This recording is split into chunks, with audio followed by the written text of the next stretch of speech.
ബിസ്മില്ലാ അൽഹംദുലില്ലാ. 3 ദിവസവും പ്രവാചകന്റെ സദസ്സിലേക്ക് ഒരു വ്യക്തി വരുന്നതിന് മുമ്പ് റസൂല് പറഞ്ഞു, അദ്ദേഹം സ്വർഗത്തിലാണ്.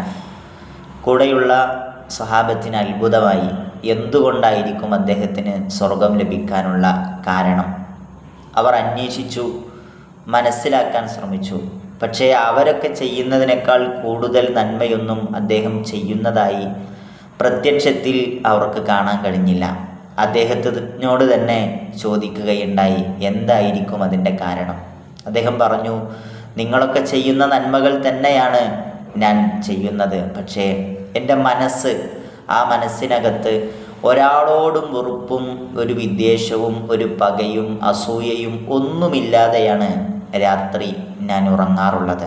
പ്രിയപ്പെട്ട വിദ്യാർത്ഥികളെ, നമുക്കാരോടും വെറുപ്പില്ലാതെ വിദ്വേഷമില്ലാതെ സ്നേഹത്തോടു കൂടി കിടന്നുറങ്ങാൻ സാധിക്കണം.